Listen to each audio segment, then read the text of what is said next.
Welcome to the Crown Yourself podcast, where together we build your empire and transform your subconscious stories about what's possible for your business, body, and life. I'm your host, Kimberly Spencer, founder of crownyourself.com, and I'm a master mindset coach, best-selling author, TEDx speaker, known to my clients as a game changer. Each week, you get the conscious leadership strategies you need to help you reign with courage, clarity, and confidence so that you too can make the income and impact you deserve. Imagine this podcast as your royal invitation to step into your full potential and reign in your divine purpose. Your sovereignty starts here, and your reign is now.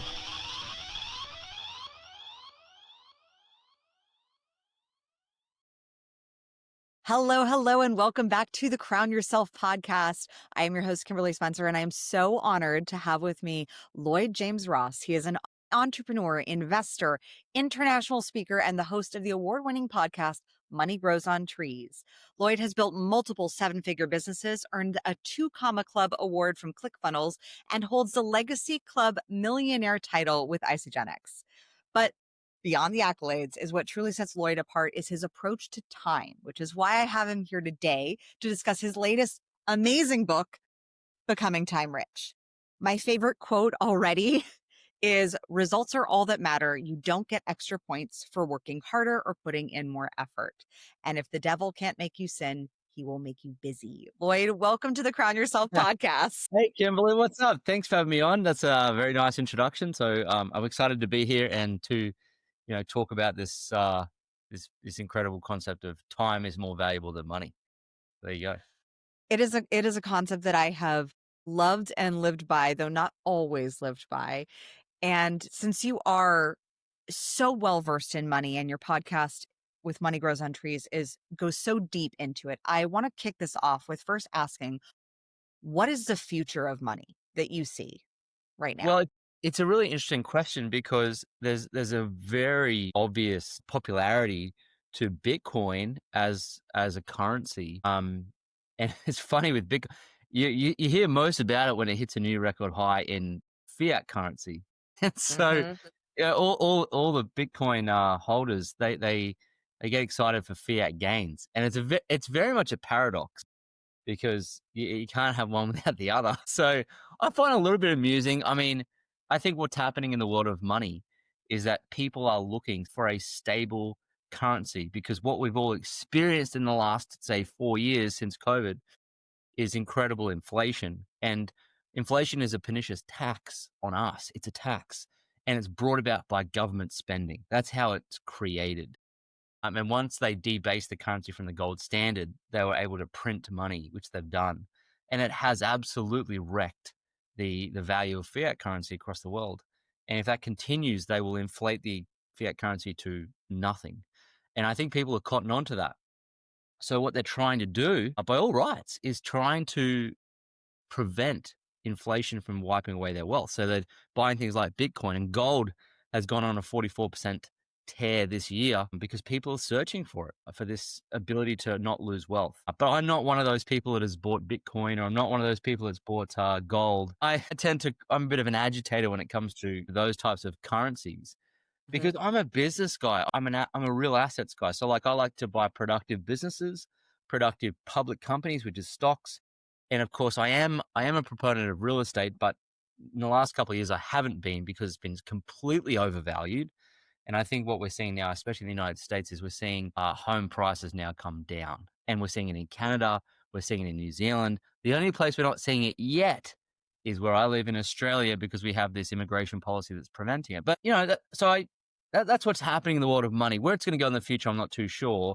But it is difficult to replace the USD as the reserve currency, because it's actually backed by the United States, which is the most powerful country in the world. So it's not, you're not going to wake up one day and all of a sudden it's not going to be there. The currency is going to be there. So these things tend to not be so quick to change. It will be a gradual thing. Yeah, I think there is an interesting correlation that I'm seeing economically between time and money. And I think your book, Becoming Time Rich, came at an incredibly timely time for focusing on what is true wealth. Yeah, you can get caught up with true wealth being just about money. Because when people say, oh, I want to be successful, what they mean is I want to be financially successful. And what they also mean when they say that inadvertently is they want to be seen to be wealthy amongst their peers, to have the things their peers don't have, to generate social status and social standing. And that's generally what they mean by that. The problem with that is that if you're just chasing money and social status, it's an endless, endless game that you cannot win. I don't think so. Uh, so in my life, there's been periods where I've probably tried to get some status, but really I've learned to actually build a life where I have more flexibility of my time. And I made the decision in 2010 after I read the book, The 4-Hour Workweek, that I wanted a 4-hour work week. That really set the scene for me as to what my vision would be for my life. I wasn't one of these people that wanted to just endlessly work and even build a big business with a lot of people. I never had that conquering objective. I had a lifestyle objective. And the reason for it is because time is so valuable. I didn't want to be one of those people that went to work till 65 and regretted just being in the office all the time. And it just didn't make any sense to me. I was like, well, this doesn't make sense. And then later on, as I talk about in the book, I learned that one doesn't negate the other. That was an interesting revelation for me, that I could have wealth and I could have time. And I think that was the paradigm that broke for me, and I shifted into a new one that completely transformed how I think about money, how I think about time. I can have both. And by all accounts, I have both, because only 2 days ago, I got back from a month with my wife in Thailand. And we only came back because we have a little dog and we didn't want him to forget who we were. So we could have stayed there. But we have this life where we have flexibility, we have geo flexibility, I work from home, I don't commute. We've really built a life that suits us for what we want to do, with who we want to do it with, when we want to do it. And so you can actually have both Yeah, I money and think it was the question that was posed to you in the beginning that you wrote about, of when did you decide that having more businesses meant you had to be busier? yeah. That cracked me open. Crack me open too. Crack me open too. I Yeah. was literally breastfeeding my daughter as I read this, and tears came Wow. down. So That good. was such a paradigm shift. What, in your quest to become time rich, though, what has challenged your ego the most? Well, what challenged my ego the most was the feeling that I had to do it all myself, because I was either the best at that or no one understood it as well as I did. No one could do it as well as I could do it. No one cared about it as much as what I cared about it. And that prevented me from scaling the productivity in the businesses and starting more businesses, because you have to relinquish control and you have to give up the ego that you're not the best in your business at everything. And that happened to me. There's a story in the book where it really happened, where I released the control completely and we scaled massively in our education business. We were on a friend's yacht in the Sea of Cortez in Mexico. And we were going out for 6 days on this yacht, this private yacht. And at that time, right when we left the harbor at La Paz, our sales team was coming in to take over the sales of one of our businesses that I'd never done before. And I was like biting my nails thinking, is this going to work? And then as we left the harbor, uh, all of the phone reception went away. Like there was no Wi-Fi, there was this is before Starlink. There was nothing. I couldn't even send a text message. And then my friend said, "Oh yeah, you won't be able to get that for 6 days." I was like, "What? What?" We just like I had nowhere to go, and so I had to be patient and just put my phone away for 6 days. And I came back, and we got into La Paz Harbor 6 days later, and I remember my phone pinged, and I ran upstairs and I tried to get reception, and our first sale came through that I didn't do. I had no impact in the business in 6 days, and it just absolutely went on a tear to multiple millions of dollars beyond that. So I was the roadblock. I was the bottleneck in the business. I Yeah. was. So And yeah. And I then applied that same principle across our other businesses, and they all did better. what do you find is your zone of genius as the visionary? Because this is something that our audience really struggles with, because it's in the relinquishing of the thinking. It's not just the task. Like, so it's easy to start hiring the tasks and delegating that. But once you get to a certain level, there's a level of thinking and training that thinking or hiring for that thinking that gets tricky. Well, that's because you don't hire for the thinking. Mm. You partner for the thinking.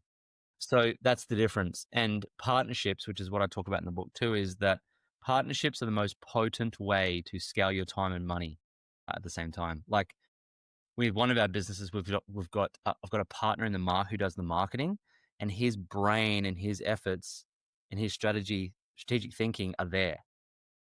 And I haven't the other partner, he's in the acquisitions, so he's in the back end sales team. He runs the sales team, and his strategic thinking is there.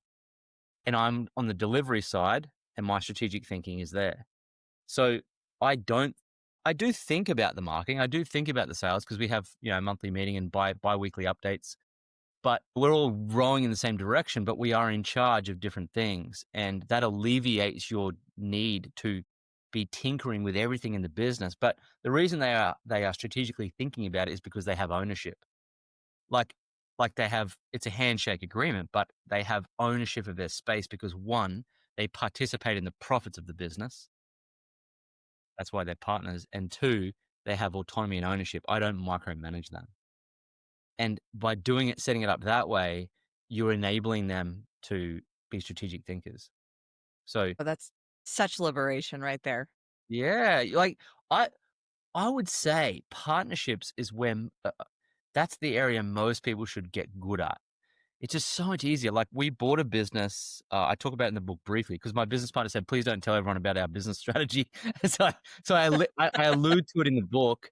And we're buying a group of laundromats, and so we've already bought our first one. We're looking for our second acquisition, and I wouldn't have been able to do that had I not learned the partnership rule because I wanted to own them because I was listening to Cody Sanchez forever.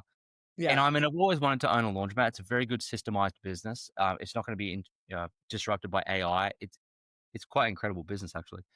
And but I can't even do my washing at my own house. I'm not a mechanical person. It's not my zone of genius, but I wanted one because I'm a business guy. I'm a finance guy. I understood what a good business deal looked like. I could finance it. I could do all that stuff. And so I needed an operator. So a buddy of mine had a coffee with me once. He showed me a real estate deal. He was trying to do it. One of my opinion, I said it was terrible. He said, "Well, what should I do?" I said, "Well, you're an operations guy. Why don't you buy a laundromat?" He goes, "I don't have the money." I said, "Well, I've got the money. I would buy that, but how about we go into partnership?" He said, "Sounds good." So we shook our hands. That was about 12, 13 months ago. And we went and bought one. Now he does the operations. I've only been there once, just because I was interested to see what I it love looked like. that. But so like that's the type of partnerships you can develop.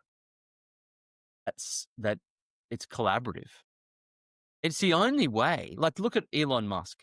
Yeah. I believe he's based in Texas. Yeah. Outside of Austin. Yeah, and so look, like he would go. He's got like I don't know how many companies he's got. I've lost count. But the reason he's done that is because he has systemized them, delegated, and he's got Hmm. partners in those businesses. No question. Yeah. The When you're sourcing a partner, how did you discover what your zone of genius is compared to other people's? Where you know to a T, like this, not just the resources, Yeah. but the skill sets that you bring to the table that are uniquely yours that only you do really phenomenally with ego aside. Well, it's it's how you feel about the work that would dictate that. So, like, I can do sales, but I'm not like, oh my Mm, god, I can't wait to do my sales calls. So I can do it, but it doesn't bring me joy or light me up. I can do marketing. It doesn't bring me joy to run an ad account. So your feeling towards those things will tell you what your zone of genius is, because what you should be able to do is work in an area that lights you up and you're great at. So two things. So for me, it's the delivery, it's the teaching. I've got a high spiritual gift in teaching, exhortation, leading. I lead teams well. I like to deliver and teach and influence people. So I stay in that zone. I had to find people for the other two areas though, which was marketing and sales. And I even had to get an assistant in the delivery side of the administration of it because I don't like administration of delivery. I like to do the do. So I think it emerges as you build the business. You'll feel irked by an area or lit up by an area, and that is telling you where you should sit in the business. And you should, as Dan Sullivan says, he says you should outsource everything but your genius. But mm, when it comes to partnerships, partnerships is not so much when you first start out, like who's good at what. It's more about like, generally speaking, you have 5 things. You have skills, a network, you have money, you have time, and you have energy. So they're the 5 things that everyone has or hasn't got. And the idea of a partnership is to find which ones of those you have. Like, let's say you only got 3 of them, and then find the other person that's got the 2 missing ones. So it's like a jigsaw puzzle that comes in and connects. So, like, for example, with our laundromat business, I had the money, I had the network, I had, what else did I have? Skills? Oh no, I didn't have the skills. I had the money and the network. That was it. I only had 2 things. I had to, and then I had, like, and I needed the 3. So Adrian came along with the energy, the skills, and the time. I even said to him in the thing, I said, man, I don't have time for this. You have to know this. I don't have time for another business. Like, just so you know. Mhm. So you're coming in to fulfill that gap. And I know you don't have the money. So I'm bringing that to the table. So I think those things emerge and you find your feet in the business. Now, what has to happen at that point is when your partner shows strength in an area, you have to let them run with it. Yep. You don't both have to be the best at it. Just find where you sit and do it well there. Complement each other. And if you're both complementing each other, it's a wonderful partnership. Well, that 100% speaks to an experience I had with my e-commerce business over a decade ago, and letting them run with it was the hard one because my partner brought the money and I brought the time and sweat equity. Yes. And but the letting them run with it, that was where we clashed. And I think that and eventually within 2 years the partnership dissolved and I had a buyout. But that experience really showed me where skill sets are and in recognizing and really honoring your zone of genius and other people's zone of genius. My partner is great in the admin side. I am not, very much not so. And I love that you brought up Dan Sullivan because you took Dan Sullivan's famous quote of like, it's who, not how. Yes. And you took it a step further of finding the who for the who. So you don't have to Yeah. do the how. Yes. And that is partnerships. Yes, that's partnerships. That's correct. Yeah. That's the who for the who. Like our sales, my partner in the education business who looks after the sales, he recruits and trains sales team, he recruits and trains appointment setters, and he brought in, like, it just prevents me having to deal with too many people. You just have one core Yeah. person and they deal with it. Yeah. So the who for the who. What belief about money or time do you find yourself ever still wrestling with Lee? Do you find yourself ever wrestling with, privately, even if after everything you've taught, you're like, this belief still comes back up? Well, yeah, because none of us, we're not perfect. So like We're when you not write a perfect. book, it's an interesting experience when you write a book is you write it for yourself as much as everyone else. Like I write this book just as much for me as I did for everyone else because I wanted to be better at my time over money Mhm. mentality. And I wanted to be better at being a time master. So it was, it serves that purpose too. Because so we sit on a scale of being the time master or not the time master. In fact, wealthiness and busyness sit on polar opposites of the same scale. That's why you'll find a lot of busy people aren't that wealthy, and a lot of Mhm. wealthy people aren't that busy. And so I wrestle with occasionally I get opportunities come up where I can do a keynote talk or I, have an opportunity where I can go make some money. And I have to stop myself and turn down certain opportunities to get paid because that's working hard for money. It's working hard for a one-time payment. And so I had this idea to go on this keynote circuit and speak. I had to pull myself back and say, what the heck are you thinking? Like that is just, it is working hard for money. Mm. Whereas what you want to do is you want to build a system that produces money consistently, which is what our 4 businesses do. They do that so well. But I can still be seduced by, I want to go do a bit of work here and get paid like a laborer. Like I got Yeah. out of that, so I didn't have to do it. So you do get seduced back in to these opportunities to go and make some money. And I think Robert Kiyosaki sums that up pretty well when he says, don't the poor work hard for money. And so it's like, well, if I can work hard to build a system that produces consistent money, what I'm doing is I'm actually building a time machine. And I much prefer to build those time machines, which are businesses, than I do to just go work for money. Does that make sense? Yeah. One of the things that I really identified with in your book was the busier you are, the poorer you get.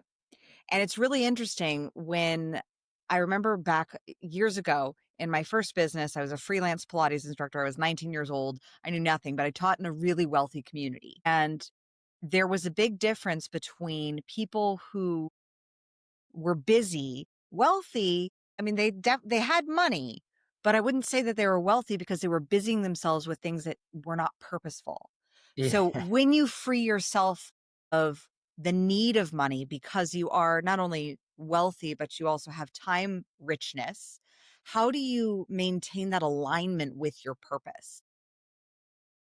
Well, you still have a purpose. You just transcend the laboring part of that purpose. So Yeah. your work style and input changes, but the purpose remains the same. Like in my businesses, my for three of them, the objective is to help people make, manage, or multiply their money. That's across the three of them in our education business, our network marketing business, and our events business. That's the objective. So that's the purpose. And I've never lost that purpose. That's the whole idea why we got into it. That remains. But where you sit in the business, you want to sit in the highest ROI of your time into those businesses. And that's not at the base level, sending the emails and like that's not where you want to sit. You want to sit at the place you have the most leverage, the highest ROI of your thinking and time. And so the purpose shouldn't change, but the type of work you do should change and will change. You'll transcend it. Generally, the purpose for me has always been, well, can I work in a capacity that helps people, changes the world a bit, lights me up, brings me joy, and also allows me to build assets and really position ourselves so we don't have to worry about money again. And that's basically been the mission for the last 15 years for me. So, and my wife, we both share the same mission. Love that Thankfully, you've built it with your wife. yeah, you don't ever anticipate doing, building a business with your spouse, or like that's not why you get together. But it just so happened for me that it worked out great because when we first started in network marketing, we built that entire business together. And we, by all accounts, too, we've built. It, Alicia's involved in the others as well. Mhm. All like we're ingrained in all of them, but we really built that network marketing to from the very beginning to all the way as we do now. We run it together too. She does a lot of work in that. And that was a great training ground for our marriage in a business at the same time.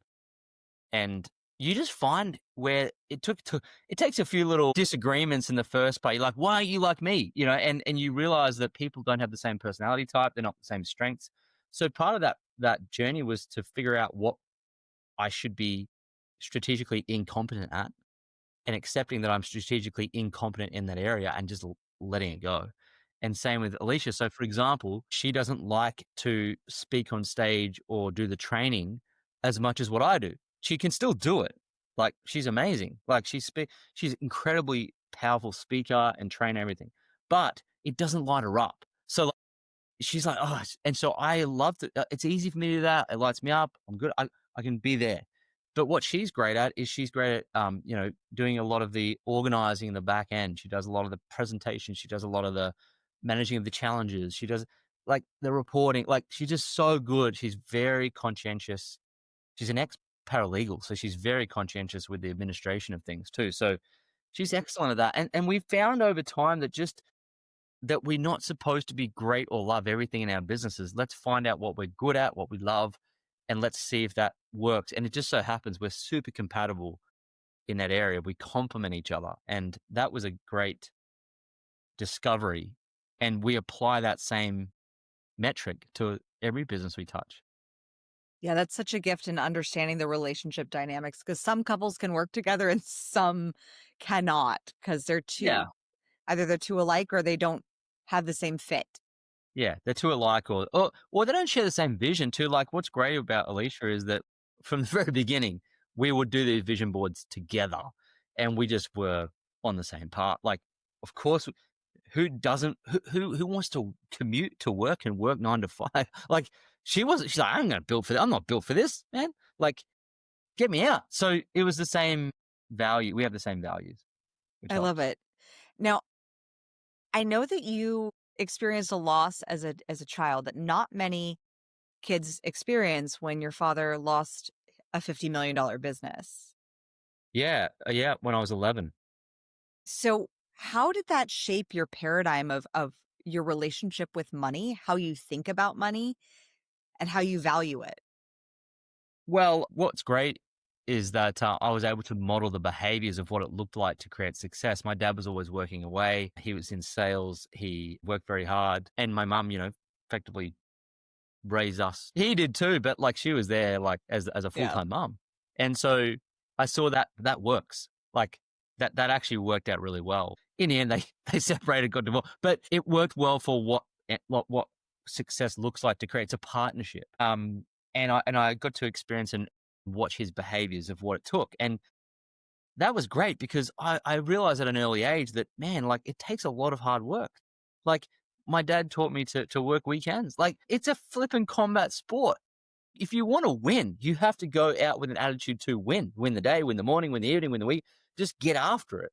And I think that helped me a lot. Now, when I was 11 and he lost that business, it was like a top company in a state. He was 38. They had 30,000 insurance clients. It was the largest managing insurance agency in the country at 38. And it's amazing, really, the story. And by all accounts, yeah, they got, there was an unlawful termination of the contracts. They went to court. It was all in the papers. I was in school and it was terrible. But like seeing him lose it all, go bankrupt, and then have 4 children, in private school, like, and then go from this beautiful home to this small little. Hey, it didn't bother me. Like I'm not a status. I could care less. I was having a ball, but I was 11. I was pretty happy. But to see him now looking back go through that and then rebuild it is like, so I'd hate to start from zero right now. And bankruptcy is not zero; it's behind zero. And I Yeah. hate to do it. And I hate to do it with 4 young children. And so I just think it's unbelievable that someone can come back from, like, I know my dad says to me, well, I had no choice. You got to get up and go to work. But I think that there's so much inspiration I can draw from that. So I never, yeah, I knew that money at that time, I remember he took me into the lounge room when he lost everything and said to me, we've lost everything. And I just bawled my eyes out because it was obviously visibly upset himself. And you don't want to ever see your dad like lose everything. But I never really attached sadness to money. It's never money's fault. Like I never ever have blamed money for anything. If I've just seen it as an absolute tool for choice in life. I've seen it as the ultimate choice maker. I've never seen it anything differently to that. And if I never had it, it wasn't money's fault. It was my fault. And I think I just saw it's always extreme ownership. And I think I probably learned it from my parents. They never blamed or complained or justified. Never. I've never even heard them complain, blame, or justify in my whole life. So they never, ever slipped into victimhood. Even at the worst possible times where they could, we never heard them say anything that would dictate that it was anyone else's fault but their own. And so they just had extreme ownership. And I guess I picked that up and learned that would be the better approach That is for building. such a gift to be able to learn that at such a young age of extreme ownership. Yeah, I don't even know. It just, I think it was like, well, I looked at people that were in victimhood. It just didn't seem effective. It's not.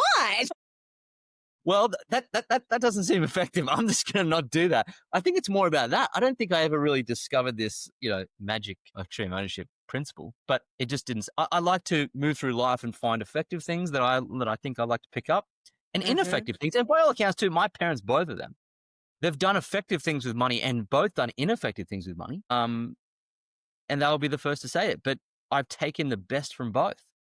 And I've tried to implement the best I can, the best principles from both.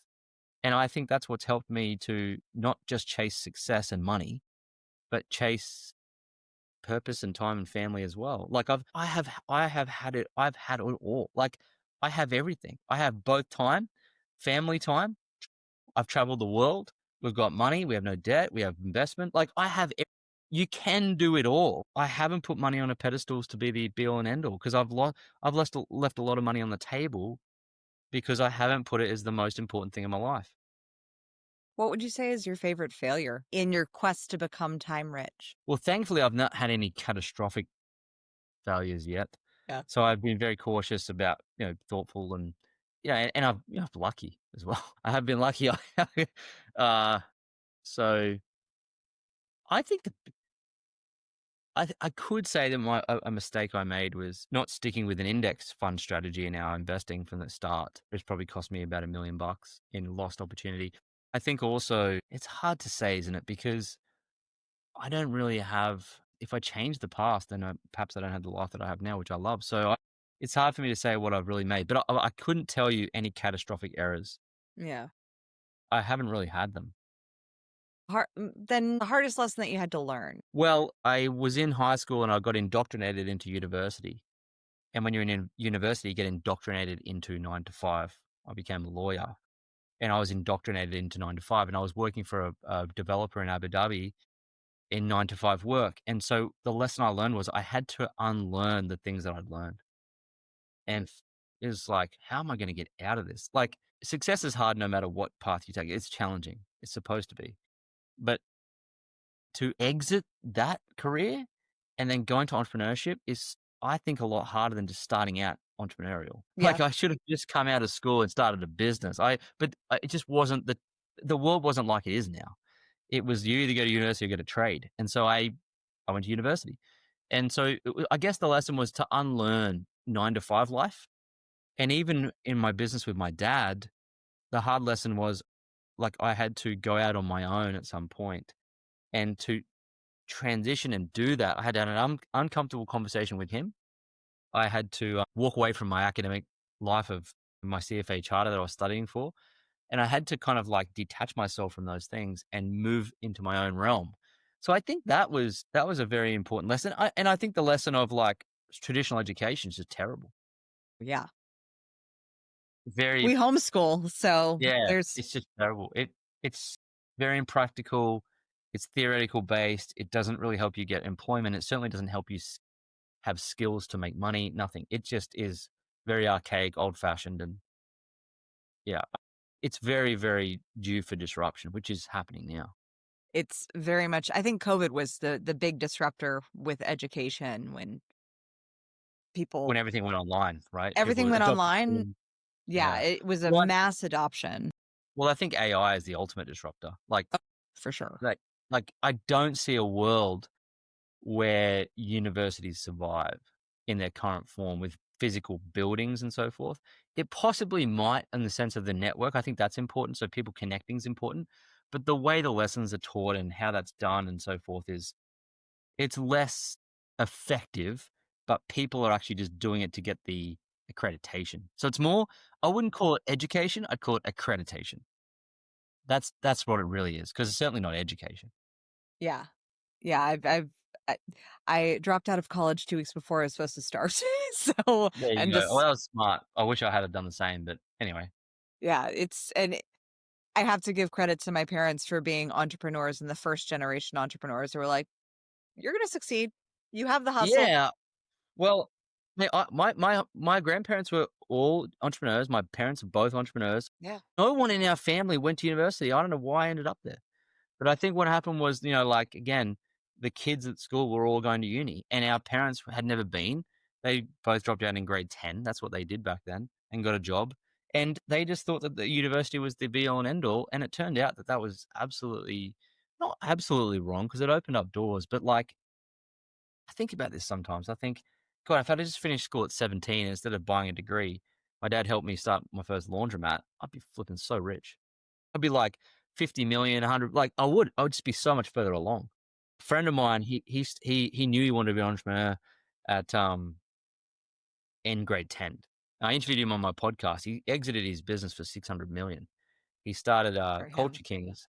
Yeah. And he just knew. So I knew too in my heart, but I just had no ability to influence the environment around me to change the path. I just got sucked up in it. That really is a testament to the power of the environment that you surround yourself with. And that's why I love your podcast and going on other people's podcasts, because what that does is it allows the audience to expose themselves to a new environment of a new way of thinking, Yeah. because there is a cost of innovation. And where do you see becoming time rich? Do you see time in the future with the prevalence of AI, a lot of people are going to have a lot more time on their hands because there's going to be a lot fewer jobs. Um, they In a said way. that many years ago. They said that, oh, in the year 2025, we're probably going to be work 1 day a week, and it just hasn't happened because what happens is it's like an athlete that um there's this saying in athletics. It's something like it doesn't get easier, you just get faster. And so Mm, I think what happens to us in our work life is we don't work less, we just achieve more with the time we put into it. So AI is enhancing the speed of productivity, but it is not changing currently the overall time we're committing to work. It just allows you to achieve 10 times more in that time frame. So I would say our productivity without question is going to increase massively. Whether that translates to free time is to be seen because we're not good at that. We're built to effectively work. We're kind of like ants. Like our place in the universe is to work and be purposeful and be productive. Well, that's how we are. That's why we get so much joy from work. And that's why you see a lot of people retire and flip and just lose themselves. So I would say that we'll have more flexibility. We choose to work on the projects we want to work on. So we'll have more choice. We'll probably find more purpose in that choice. But many of the people in the world will just completely tap out of the labor market and they will find no purpose and they will have some very challenging mindset things to go through. But I've seen this before when people retire. They do also find themselves busy in retirement. My mum's like, I said, she's been retired for a couple of years. I said, how you going, mum? She goes, I'm busy. I was like, oh shit. You know, and, and so you choose your level of busyness, I think. And so to summarize, I think it's going to be like more productivity, so more ROI for our effort, more choice, less labor intensive style work and more strategic thinking, and more connective type work than, heavy duty content stuff. So the style of work will change. What we work on will change. The level of productivity will change. But I do promise you this, the same obstacles that come up with your time where you're taking on too much. You don't have a definite chief aim. You're not engaging leverage and partnerships and people and systems to do the work for you. And, you're not prioritizing work correctly. That will always follow people around. That's why when I wrote the book, I wrote it for those 4 principles because it doesn't matter how things evolve technologically. I promise that people are still going to be making those errors as they go along. So you, whether AI or whatever else will change things is irrelevant. You must change it. So if you want to win back your time, you must deploy these principles today, forever. So I think that's what will continue. yeah. The people are always going to people. They're always going to people. They're always going to take on more than they should. They'll always say yes to things they shouldn't. They'll always be reactive and not proactive. We slide down this scale of wealth and busyness. We keep sliding up and down, and the idea is to catch yourself sliding back down, and really intentionally move yourself back up. How do you discern your yes? Well, there's a quick way to do it in your heart. If it's not a hell yes, then it's a no. Really like someone will say something and it's like, oh, it's not a hell yes, it's a no. But we do carry a lot of social debt in our Mm. lives. And the thing with relationship building is that you've got to repay the social debt because there has to be a level of reciprocity in a relationship. So, for example, some friends of ours, they want to go on a heli skiing trip in New Zealand, which is completely not what we want to do. But they're such good friends, and even in fact, one's a business partner, and two are family. So we treasure the relationship so much that we will say yes to things like that sometimes that we don't really want to do because the relationship is more important than the feeling of like, I don't want to do that. So we do it for those reasons. So I would say that, yeah, if there's no important relationship involved and if it's not a hell yes, then it's a no. And just say it. No, it's not me. No, thanks. But it's a feeling you get. And we don't have the courage to be disliked and we don't want to be disappoint anyone. And so we say yes to things for that reason and we start people pleasing and it does rob our time. We end up doing things we don't want to do. So what I find funny now is that when there's a musical or something that comes up, my wife absolutely just taps me out of that. So she doesn't even ask me. You There's don't certain like things musicals? I can't. I'd kill me. Oh my And gosh. I can't bear it. And so there's things that I do too that I don't even ask her. You know, I just wouldn't, and because I know that that's a hell no. And so just saying yes to the things that are super effective for you, it doesn't destroy relationships, is the way to do it. Would you say that relationships are the most powerful form of currency? No question. No, because the world's about people. Without people, it's meaningless. And people will put you into so many different opportunities. They'll add value to your life in immeasurable ways. So whether if it's for a reason, a season, or a lifetime, the people connection part, I mean, the old saying, network determines net worth. It's the most important thing because you can't do success by yourself. Mhm. You just can't. I mean, what that does look like, success by yourself looks like 9 to 5, capped income, no time, no scalability, no richness. Like that's what doing it by yourself looks. Doing it by yourself is 9 to 5 employment. That's doing it by yourself because you are doing 100% of the effort, right? And Yep. whereas in business and scaling wealth and winning your time back is where you relinquish that belief and realize that other people must succeed with you. And you, like John D. Rockefeller said it best. He built Standard Oil, like the biggest company in the world, and became the richest man in history, just about.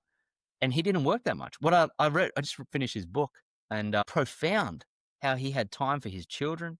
He gardened. He loved to be at home, and he built this incredible, massive company. And so he did that because he had this saying: I much prefer to get other people to do. It was something like, I much prefer to do 1% of the effort and get 100% of the outcome. So, like having leverage, having other people do the work. And he often said that the busy person has no time to make money. I think that that is such a testament because there's our audience, we have a lot of women in the audience. And I was just on a conversation with a group that I've been a part of for 6, 7, and 8-figure businesswomen, and about how study shows that women will typically overwork, do the extra credit, go that next level. And meanwhile, there's entrepreneurs like my 8-year-old son who are like, how can I hack this? How can I? And men will apply for a job that is 60% qualified for. Women won't even apply for it if they're 80% qualified.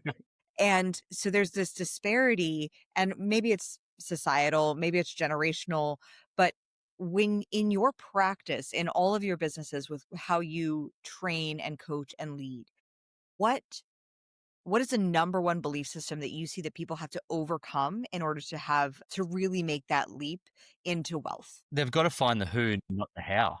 That's critical. The question people ask is, well, how am I going to do this? How am I going to do this? How? And they start to tinker. And even with the job applications, like what you just said, is they go, well, how am I? If I apply for this job, how am I going to do it? And it's just the wrong question. It's always who. It's always who. Like in our business, we have this objective to be better at appointment setting and talking off my Instagram account, because we have a really we have a solid system with it now, but it's not interactive, and it could be a lot better. But I didn't, it's so quick to ask, well, how am I going to do this? How am I going to do this? But because I've learned who, and we've got business partners, one of my partners said, actually, I know the person who worked with this particular big influencer in their AI setup for their Instagram account, and he's now a freelancer. He's out of there, and he's got the system. You want a meeting? I was like, yes. So 3 days ago, I got on a call in a meeting, and he said, oh, I've got it all. I said, you're in. What are the terms of the agreement? What's the terms of the partnership? What do you want? And he told me, so that'll work fine. When can we start? And bang. So now he is handling that whole setup. He'll run it. And I don't have to develop him, train him, co- grow him. He's been grown already by someone else. I just grabbed him, put him in there. So I would say the paradigm shift that has to happen is that you have to do it all yourself is incorrect. It's the ultimate sabotager. It's not going to work out like that. And the reason why you're running all around all the time and busy is because you haven't worked this out yet, that you're not supposed to do everything. So the who, not the how. Ask who, not how, is so much more important. And I struggled with that for a long time, because when you're recruiting for a position and paying someone away, it's a lot more difficult. because you've got to train them. But what I learned too was that the right person that comes on, they don't need much training. They don't need any micromanagement and they just get on with things. So the best thing you can learn when you bring on a partner or a person or a resource or a VA or whatever is if they're not a superstar to start with, they're never going to be one. Oh, preach, Lloyd. That is 100% true. And also that superstar will tend to may run away if they see that they are only performing with other B and C players. Yes. Well, that's why you have to pay them well. Mhm. So, like people say to me, like when I first was scaling the education business, some of my friends said, what, you're paying people that? I was like, yes, because if I don't, I don't get to keep them. I want to keep them. They're high performers. And if we don't have audacious goals like X, Y, Z per month and fun goals, like I'm sharing this fun goal, we're going to go on a yacht together as a team. Once we hit this goal, we're going to pay for everyone to go on this yacht. And if you don't have those cool, fun visions and you don't have these big goals and you don't pay people well, then you're going to attract B and C players and it just makes your life hard. So I definitely prefer to pay more. That doesn't mean go crazy. It just means, remunerate the kick-ass A players. And they just do so much of the work. Like I really don't work that, like even in all of our business, we have A players. Yeah. And what's interesting is the B players do find their way out eventually. If the culture is an A player culture, the B players don't fit in. They know it, they leave and it's done. So set the standard. But by all accounts, it sounds like a lot of your listeners would be A players. The challenge as an A player entrepreneur is if you're an A player entrepreneur, you think you're the best. You think no one else can do it. You just want to do everything. You just have this control. And that is the biggest challenge. Yeah. There requires a lot of humility, I would say, to be the one who says, I actually am not the best at all the Yep. things business. Yep. Yep. Here's my lane and this is what I'm going to stick in. And the other 25 hats that you have to wear are not where you shine. Yes, correct. And you have to get used to working less and making more money. How did you get used to that? Well, I've got a friend, his daughter, we're at church one day, and she said, there's this verse in the Bible, and it says, basically along the lines of, you don't have to toil to create wealth. Mhm. Wealth doesn't come through toil. That that challenged my paradigm so quickly. Like, I was like, what do you mean there's no toil? Like, I worked hard and blah, blah, blah, blah, blah, blah. You don't toil to create wealth. I'm like, well, what do you do?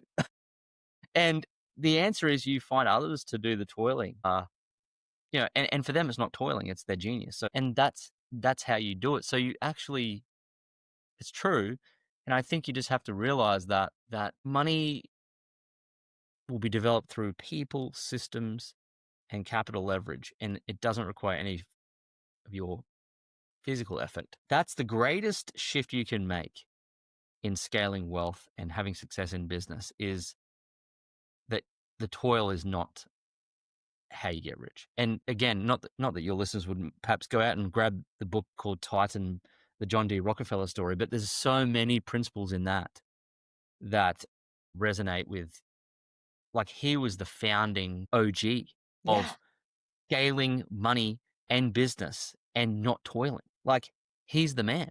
And so everyone else that's gone after him, like even Warren Buffett, I look at some of the things John D. Rockefeller did.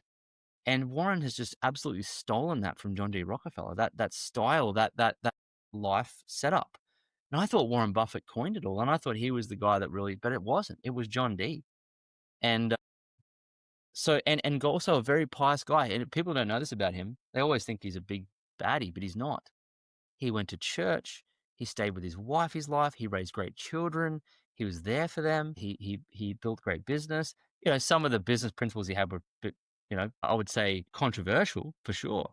But as a person, he was probably one of the most well put together people ever. Yeah. So I think these things are so interesting to find out. And so I think one of the things you can do to really craft your own style and what you want in life is to read biographies like that. Because one of my brother-in-law said to me, we were scaling our education business and we were getting like 300 purchases a month and 600 leads, and it was just gone. The marketing just exploded.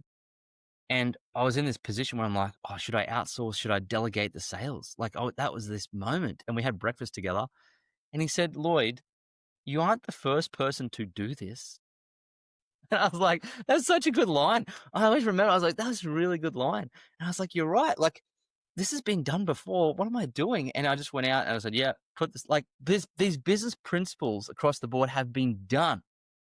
It's just that you're not seeking someone who's better than you to show you to put them in place. So you're still trying to work it out yourself. But John D. Rockefeller figured it out in the 1800s. He's got this great line in the book where in his office, he said, you know, we have this culture in our office where one person cannot just know everything. You have to always teach. So when you learn something in the office, you teach someone else. Mm-hmm. So they had this really good culture of delegation and systemization. And that once you learn to roll, you teach the roll and get out of it as fast as you can. That's funny. I just read that in Mike Malkowitz's book, Clockwork. And Okay. same thing. As soon as you master that role, then have that person teach it and do the training. There you go. So Borrowed it John from D. John Rockefeller, D. that's great. John D. crafted it all. So if you want to know the OG of business, it's him. And so why not just read his book? And there's a great book that I've been told to read now that I've read his biography. So I like to start with the biography Mm-hmm. first. I think if school taught, like, you know, if they taught how why Newton developed calculus, if we knew the story, it would make the education so much better. So if you want to learn principles, learn the biography of the person that kind of probably created them and then read the principles. So like read Titan if you want to learn about John D. Rockefeller's life. Now I'm going to go and read the Rockefeller Habits, which is Mm-hmm. the principles of how he built the things. But I'll find it a lot more joyful because I know about the man. You got to have the So story. you got to have the story. Otherwise it's like, how did this come about? And it's so easy for people to project their own perceptions of, oh, he must have had it easy, or, oh, he was born into Yeah. this, or Yeah. Oh, well, what's fascinating is once I read the book, I brought up, so I got a mentorship program and one of my students, like I brought up Johnny Rockefeller and I said how amazing he was. And she hadn't read the book, but of course she comes out and says, yeah, but he created the pharmaceutical industry and the schooling industry. And he read the book and he didn't. He was the greatest philanthropist and he gave the most and they created the most incredible medical breakthroughs. They did. He had no control over where the medicine would go with government. Like he had no control over that. That's how it eventuated. He didn't know. He went with great intention and he did amazing things. But she came forward and went, no, he did. So she's just regurgitating what society's told her to tell about John D. Rockefeller, but it's absolutely not true. So I'd like to go to the core. And I just said to her, read the book. She went, okay. So, you know, you go to the source. Don't always believe what you hear through people because it's been distorted through history. I think one of the things I admire so much about you, Lloyd, is that you are such a student, but you are a student and applier. A lot of people get stuck in the learning loop of, let me just learn more, let me just consume more, let me just read another book, take another course, do another thing, thinking that that's doing, but it's not actually taking those actions. So if you were to give 3 clear-cut, take this, and this step to become time rich right now in this next week, to liberate yourself a bit, just a bit, Yeah. what would that be? Well, it's really interesting you bring that point up. It's very observant of you to bring that up because it's so true. One of my mentors once said to me, Lloyd, learning is like taking a left step and doing is like taking a right step. And he said, most people are just taking left step, left step, left step. And that's why they go around in circles. And it feels like work, but it's fake work. Learning's important. Like sharpening the axe is important. Learning is like sharpening the axe, but you got to swing it. There's no point just sitting there sharpening the axe all day long and not cutting the tree down. You know, so you got to blunt it again and do it again. So it goes hand in hand. So when you take a left step, you learn. When you take action, you take a right step, you walk forward. So that's how it works. You learn, take action. So to answer your question, the reason why in my new book, Become Time Rich, the reason why at the end of every chapter, I have specific actionable exercises. And at the back of the book, I have a very clear list of what to go do now. There's a long list. Here it is here, like at the end. It's got little check boxes next to it. So I would say the reason I have that in there because I know people are addicted to learning. They're learning addicts, and all they want to do is go, "I finished the book, yes." And I'm like, I don't want that for you. I want you to learn from the book and action it by. So I would say, if you want to better your time, read the book and go to the back and tick off every single one of those activities. And if you do that, without a doubt, I promise you'll find you'll won your time back and you'll be better, without a doubt. So that's Amazing. I love the fact that you included the list on the back and then the actionable bite size. Here's what you learned. Go do it mm, now. And yes, like, just take $10 and open an investment account. yes, yes. I've read books, Kimberly, where like I read a book once called "Never Split the Difference" by Chris Voss. Great book, and what is great about it is there's this incredibly powerful language pattern or conversational framework called labeling and mirroring. And it's where Chris Voss teaches you how to build instant rapport without having to go and ask them about where they live or build common ground. It's so powerful. It's potent. So when I read the book, I saw how potent it would be if I applied it. Now, what's cool about it is so simple to apply. Literally, it's like 3 words and 3 other words every time. It's the most craziest, simplest thing ever. So when I read it in the book, I put the book down. We come back from a flight. We went back into the airport. We're waiting for our bags to come out on the carousel. And I just put the book away. And when my wife came up to talk to me, I applied it to her instantly. And I just applied it and I started applying it other places too, as fast as I could. And you know what? I've never finished the book.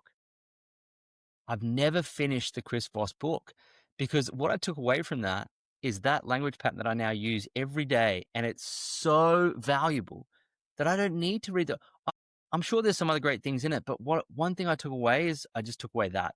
So I would say that just take away one thing from whatever it is you read and most importantly, apply it, but also master it.